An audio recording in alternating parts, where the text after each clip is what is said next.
My name is Mike Scott. I'm with Barker Phillips Jackson Insurance. I have another colleague that should be here in a little bit, Jamie Brummett, but we are the consultants for the county. It's a pleasure to be here in front of you and talk about the health insurance. I know it's a riveting uh,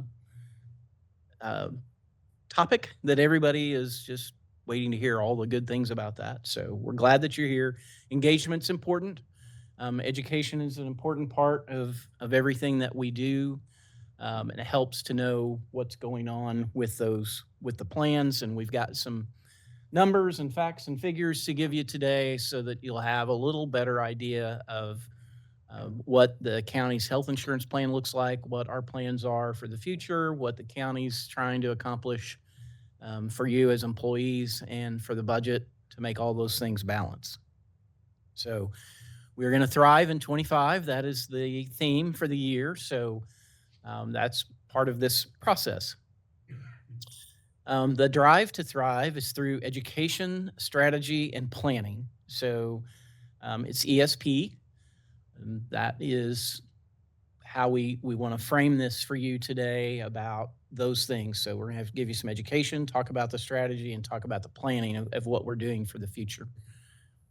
So some of those I know you may not be able to see completely, but we've got a comparison, and we can send this out to you afterwards as well, correct? Maylin? Yep. And we go all the way to the far right column is the most recent year. So plan year 24 through 25.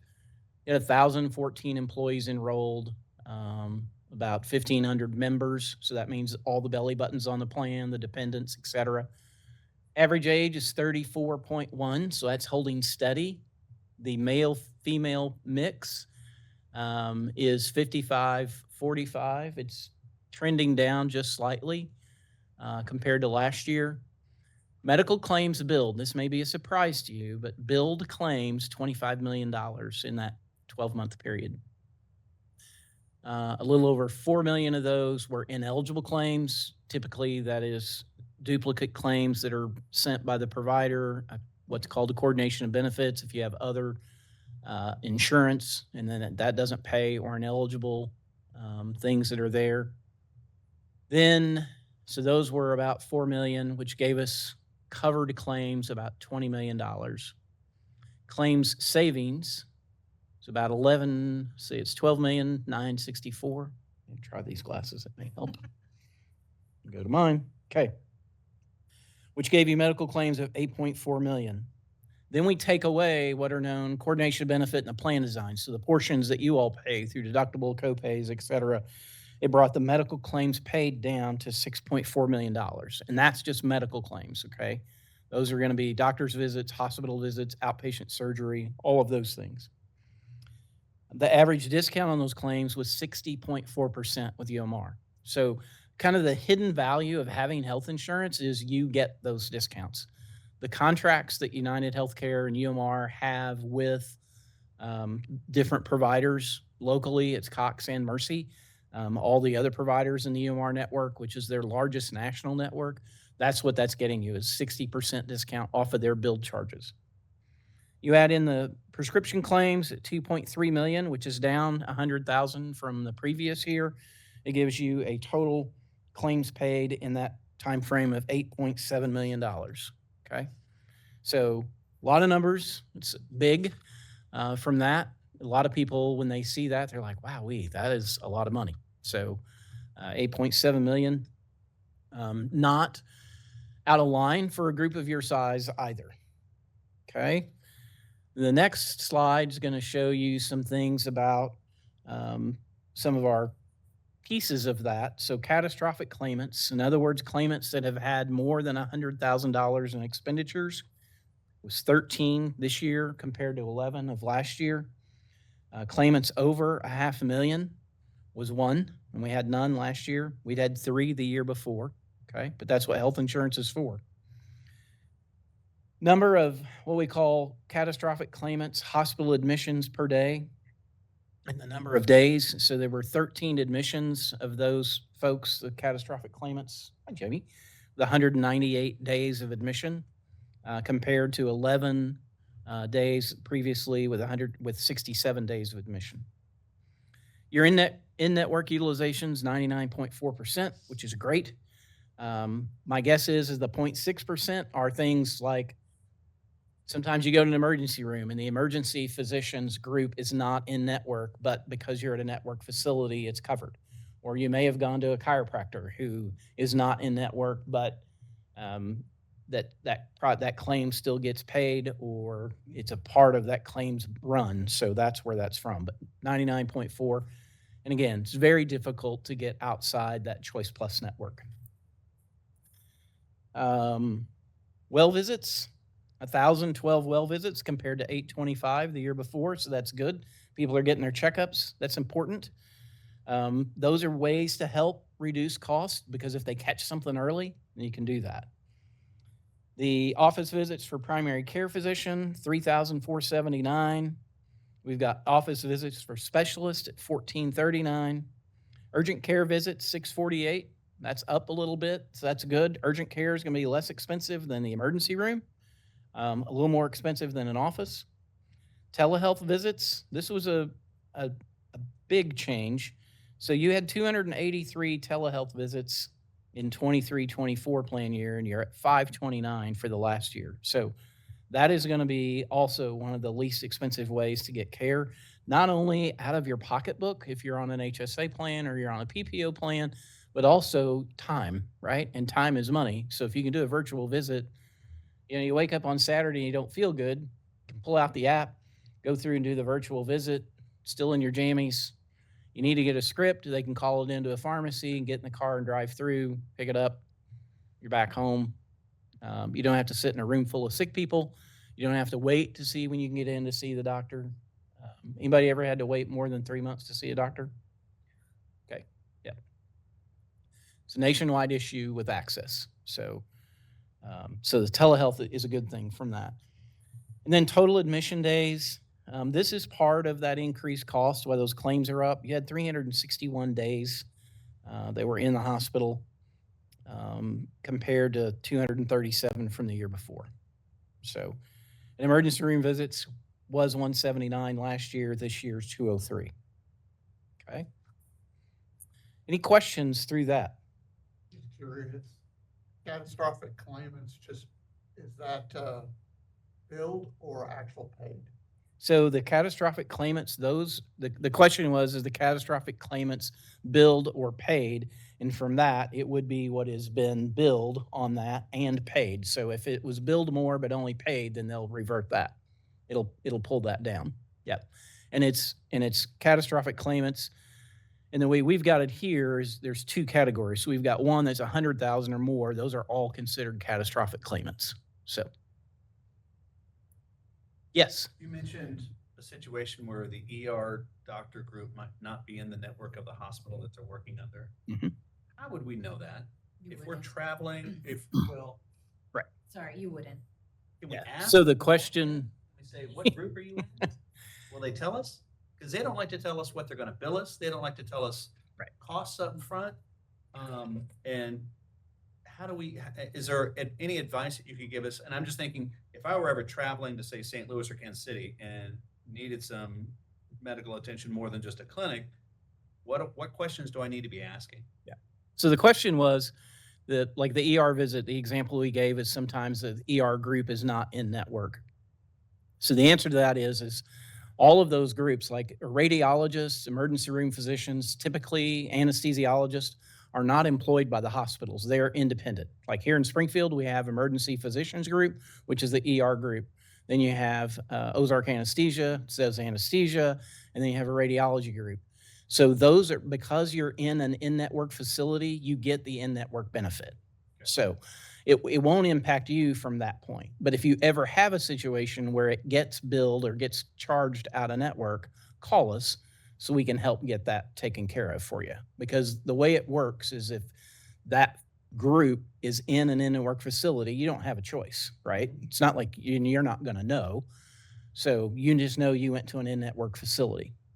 In an emergency, it won't matter where you go, in or out of network. And again, with UMR's Choice Plus network, it's the largest national network. You're going to be very difficult to find someone out of network. But the app, how many of you have the app downloaded on your phone? Okay. All of you need to download the UMR app. Register with that. Then you'll know, because you can actually get turn-by-turn directions. You can find out there's a cost estimator. There's a lot of options for you to get knowledge from that app to help you with that. And you're right. They're not going to tell you. We're going to talk about that in a minute. They're, I'll have another question. right. Take your car in to get service because the check engine light's on and, the dealership calls and says it's $2,600. Do you want to fix it? And then what's it going to hurt if I don't? It's like nothing. You're just going to look at a light on your dash. Okay. That would be me. I had 3 lights on my car, 300,000 miles. I'm not spending the money to fix it. It's not worth it. So, but check engine lights are right. We have check engine lights, right? You'll have symptoms of things. That's your check engine light. So talk with the doctor. That answer your question? Yes, sir. All right, perfect. All right. So the next thing, what's all this cost? So the total premium, in other words, the total premium that the county pays on your behalf, as well as what you pay for dependents in that 12-month period, okay, that plan year, was $9,166,596. Of that, the county paid $8,445,000, all right, of that premium. You paid the difference. Those of you that are on health savings accounts, the high deductible health plan, the county also put $2.1 million into your accounts, into your health savings accounts, okay? So bottom line cost to the county is $10,598,484, okay? You divide that by the number of employees that were covered under the plan, it's $10,452 per employee. So whatever you're making, just add 10 grand to that because that's what it's worth, okay? Yes. Briefly explain that it's the money paid into the pool that actually pays the claims. It's not like UMR is paying those claims. Yes. So the question was to explain how the money is paid. So the money's paid into the pool from NPR, and then how those claims are paid. So those premiums that are paid into the Midwest Public Risk Pool, okay, which Midwest Public Risk is an associational plan consortium that's made up of public entities in Missouri and Kansas. There's about 125 or so cities, counties, fire districts, water districts, hospital districts, any type of public entity. And so they've all joined together. NPR manages that. So that money's paid into that pool because you've got that buying group, okay? Because you've got that larger group. Greene County is the largest group within that, but you still have all these other entities so that are helping with that. So that money's paid into the pool, and then UMR processes those medical claims, and then they pay the providers, okay? That's how that all works. So having that pool, and we're going to talk about in just a minute how it's performed for you, but again, still a benefit for you all. And then the HSA contribution, those are your dollars. Some of you may have large balances in your HSA plan. I used to, and then had to pay for a few things for my wife, and then I had a simple thing. But when I look over my lifetime, the last 20 years that I've been on an HSA plan, it was the best decision for me financially. So, and those dollars are yours. They don't go away unless you spend them.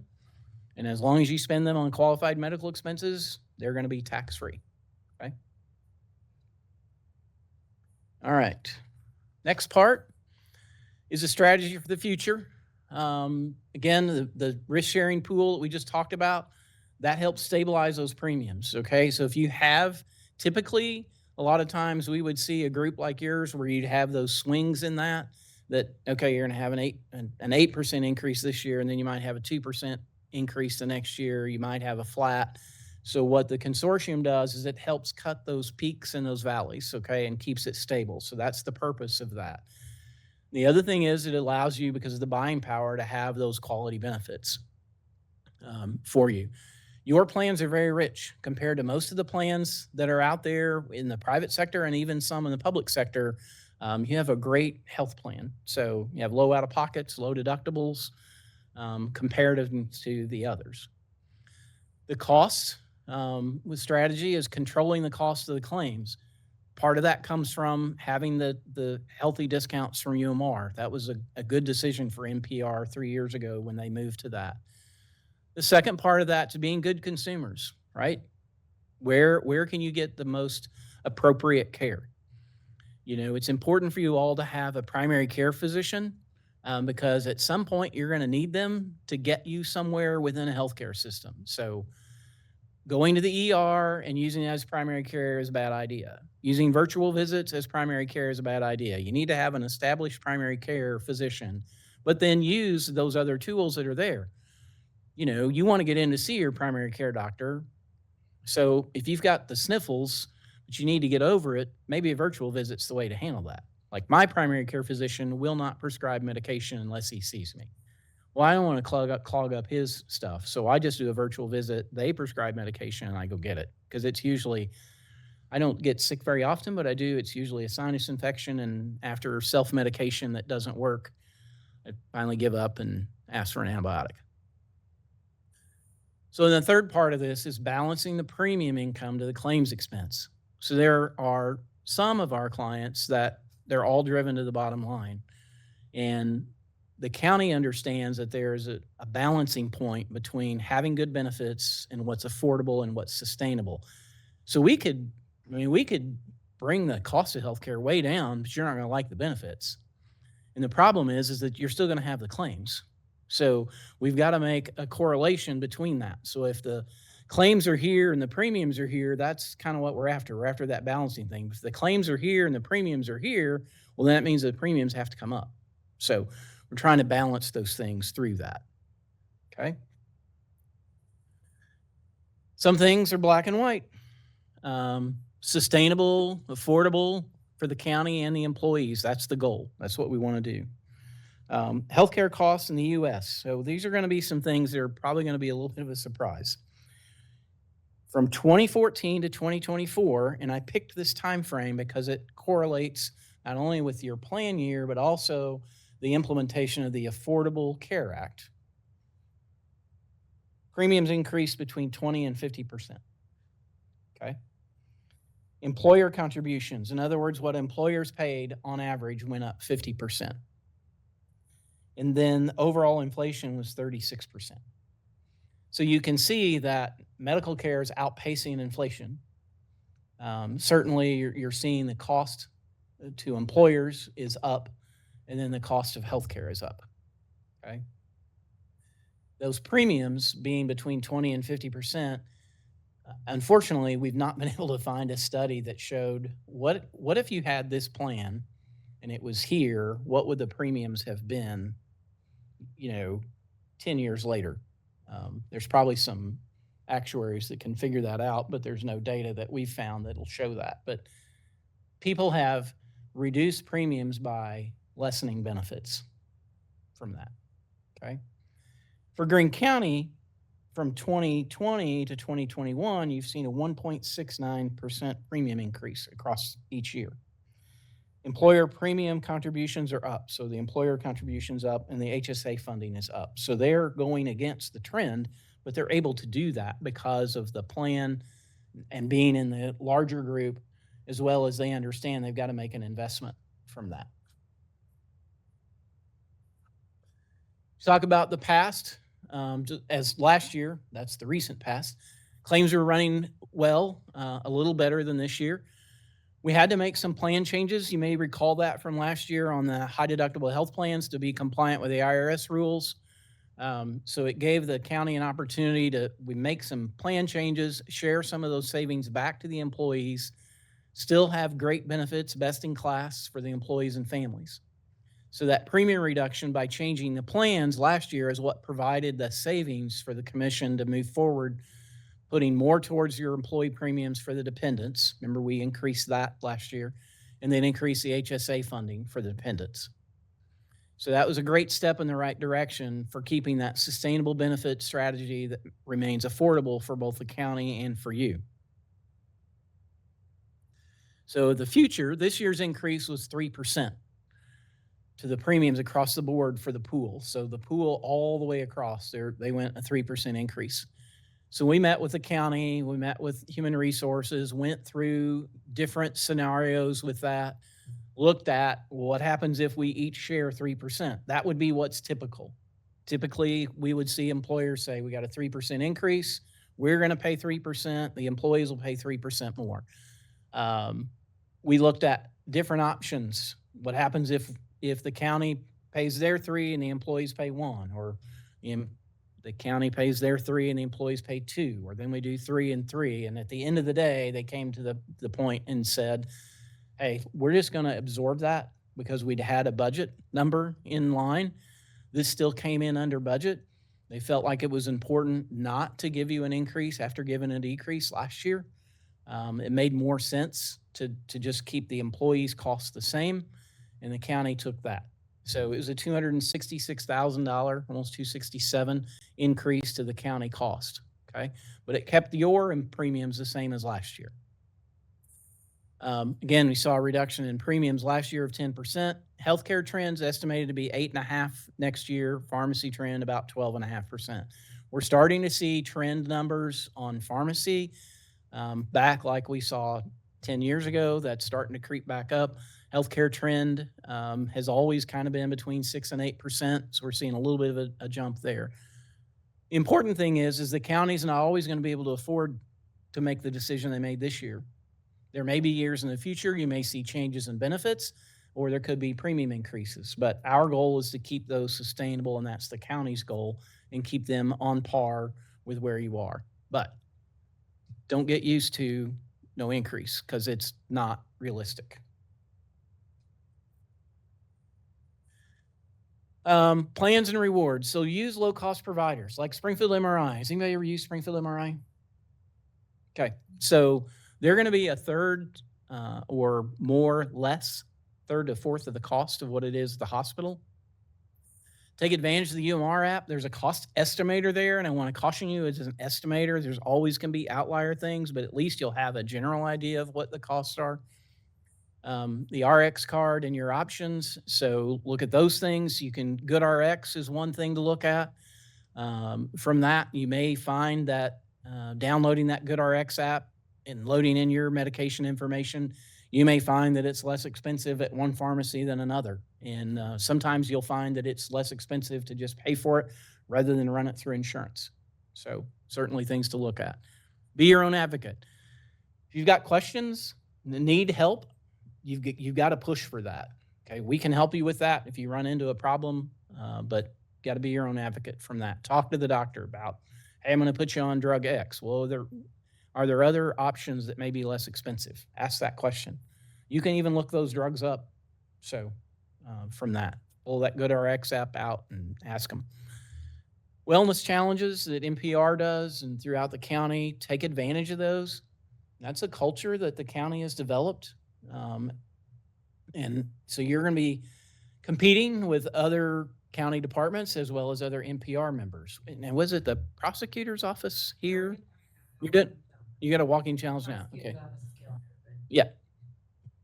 Yeah. And We're all doing great. They're just like doing exceptional. Yeah. And then there are another prosecutor's office in another part of the state they were like competing against one another in Kansas City or something last year.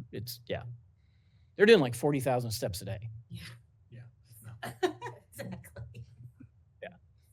I can get 40,000 steps in a day, but it takes like a lot of outside activity in 18 or 20 hours. So somewhere I'm not sure we're going to sleep. But the other question is, if something doesn't make sense, reach out to us, reach out to HR. We can help you with that. Don't suffer in silence. I tell people when I went to the doctor's office when I was a little kid, the nurse checked me in with my mom, took my temperature, wrote down the notes, came back out, took money from my mom, gave me a sucker, and went out the door. Well, there's like 9 people in that process now. So something's liable to get messed up. Okay? All right. Any questions?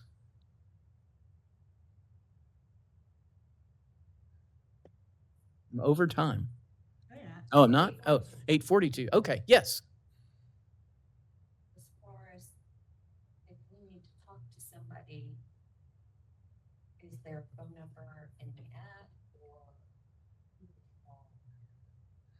So the question was, I need to talk to someone. How do we do that? So there's a couple of things. One is you can on your if it's a medical issue, which is typically what we run into with that, you can call the customer service number on the card.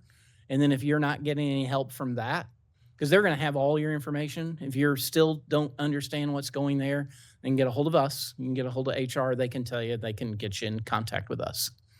If it's a pharmacy issue, there's also a pharmacy number on the card. I will tell you that, Jamie, it's probably 95% of the pharmacy issues are human data entry errors. So, they enter all that information and it's really easy to transpose a number, but then they don't look at it and they're like, oh, sorry, your insurance denied it. And I'm like, how could that be? Well, you don't have insurance. Well, yes, I do. And so that's typically what we find from that.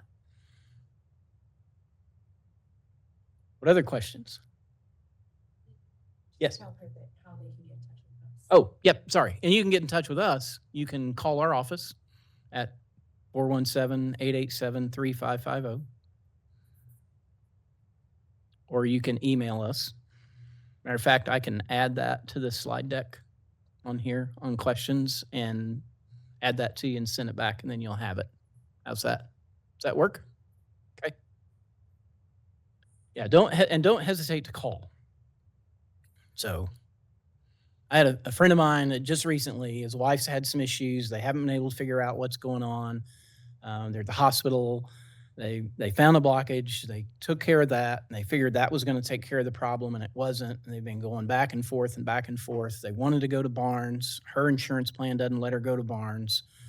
He was just kind of floundering, like, I don't know what to do next. And so I called and said, Jim, what's going on and what do they see you need to do? And he said, we need to see a neurologist, and Barnes isn't in the network and they can't find out anything down here, and I just don't know what to do. So because the knowledge that we have and working with other providers, looked up his plan, went through that. He could go to MU in Columbia. He could go to St. Luke's in Kansas City. He could go to SSM in St. Louis. But 2 of the top 25 neurologists in the state, one's at MU and one's at St. Luke's. So gave him that information. He went up, called them. They transferred their information, told them to come to MU now, come through the ER, and which is not the most cost-effective way to get it done, but went through the ER so they could get to that clinic because they didn't have the staffing to do that. Okay. So same thing, you have a claim issue. It's all these pieces that are in there. If you have a claim problem and you can't get it figured out or it doesn't seem right, call us. And we're either going to tell you, yep, nope, that's right, that's how it works, or nope, somebody's got something messed up. And most of the time, it's in billing. Okay. And neither hospital locally have a great billing system. 99% of the time. It's terrible. And then they, for instance, both of them always apply to the oldest balance first. Well, that may not be. And if you set up a payment plan, which both of them will readily do for you, and then something bill comes through and you want to pay it, well, they're not going to pay that one. So you see somebody else. So the option there is personal experience. You just tell them, hey, add that to my payment plan, add that bill to my payment plan, and just do it that way. Because trying to get them to apply it to, hey, I want to pay this bill on June 10th. I know I owe for that visit on June 10th, but I know the charges that I had on June 9th, but those are the ones I'm disputing, but it's not worth it. Just go from there. So, or in my case, it was $80. It wasn't worth a hassle. I was just like, just add it to the thing. I'll pay it. It'll be another month. Did you have a question? You mentioned billing. If we walk in and we say, hey, what's this going to cost me today? And they say it's going to be $15,000. And we say, well, can I get a breakdown of that? And they refuse. They say, no, it's just 15,000. There's going to be this, there's going to be room charge, this and that. How do we get a breakdown, or is it just impossible with the system that we have? So the question is, when you go in the get care and they say, how much is it going to cost? And they say it's $15,000. And well, can I get a breakdown of that? No. And typically they don't even know. I mean, those folks that are checking you in, they're looking at Many times they're looking at a charge master, they're looking at billed charges from that. They may not know what the discounts are. If they've put it through insurance, then they may have called to verify benefits, and they're gonna give them a general, okay, that's gonna be, I mean, you've probably somebody has been to the doctor's office and they said, hey, you're gonna owe $3,200. How would you like to pay that? And you're like, I'm not going to. So, so I'll set that up on payment plans, or sometimes they get like, no, you got to pay something. Okay, here's $50. Yep. It is not a great system, for sure. It's broken. The best advice is get the care that you need, get that taken care of, and then they'll give you an itemized bill. You'll get that with your EOB. There'll be a breakdown. It won't be an itemized, but it'll be a breakdown of those services, and you can request an itemized bill to see that. But yeah, there's tons of stuff that go in there. But that's part of UMR's position. That's their job, is to make sure that those claims are being paid correctly.